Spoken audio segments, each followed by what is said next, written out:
Après la fameuse blanquette de veau, voici la blanquette de poulet. Simple, rapide, plus légère, mais tout aussi savoureuse. Pour la préparer, il nous faudra 2 grosses carottes. Donc vous allez les couper grossièrement en 2 ou en 3. Il nous faudra ensuite un gros oignon. Donc pour l'oignon, vous allez le hacher finement. Vous pouvez aussi mettre un poireau que vous allez couper grossièrement.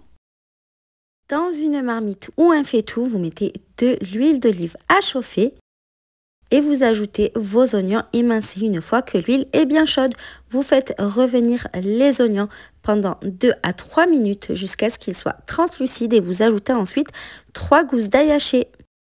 Vous poursuivez la cuisson jusqu'à ce que les oignons caramélisent bien, donc vous venez remuer régulièrement. En parallèle, vous allez trancher 200 g de champignons. Vous réservez vos champignons de côté, vous prenez 2 poitrines de poulet, c'est environ 500 g.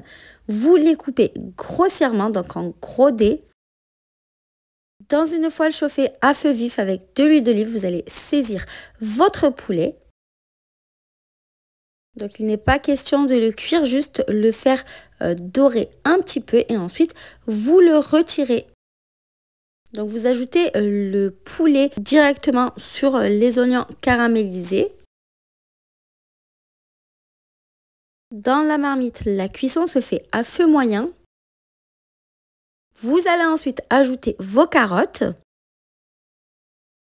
Vous mettez ensuite quelques branches de thym frais, 3 à 4 feuilles de laurier, du sel, du poivre et enfin du persil haché. Vous venez couvrir d'1,5 litre d'eau bouillante pour ne pas stopper la cuisson. Vous remuez un petit peu. Vous allez ensuite couvrir et laisser mijoter pendant une petite heure.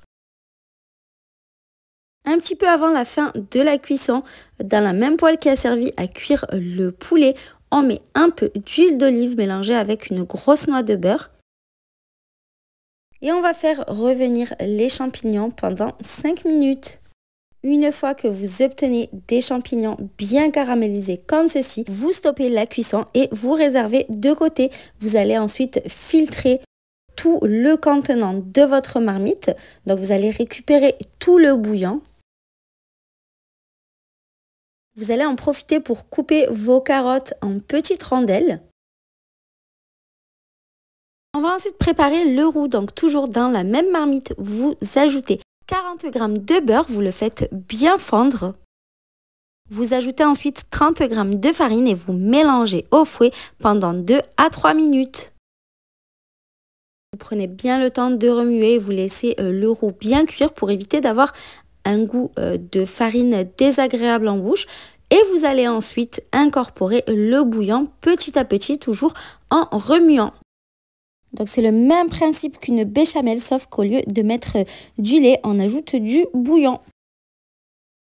Vous continuez à remuer et vous ajoutez tout votre bouillon. Vous ajoutez ensuite 80 ml de crème liquide. Vous assaisonnez au goût, donc sel et poivre. Et vous continuez à bien remuer au fouet jusqu'à ce que ça commence à épaissir. Vous pouvez ensuite ajouter un petit peu de jus de citron pressé. Donc j'ai pressé un demi-citron. Pour le coup, c'est vraiment une recette qui a plu à toute ma famille. Je vous conseille de l'essayer. Quand ça commence à épaissir, on va pouvoir remettre tout à l'intérieur. Donc je commence par mettre les champignons. Je poursuis en ajoutant les carottes. Et je remets ensuite le poulet ainsi que les oignons. On poursuit la cuisson d'environ 5 minutes en mettant le couvercle. La sauce va continuer un petit peu plus à épaissir. Votre blanquette de poulet est prête à être dégustée. J'espère que la recette vous a plu et que vous l'essaierez. Pour ma part, je la sers avec un petit peu de riz et c'est un pur délice. J'espère que la recette vous a plu. À bientôt!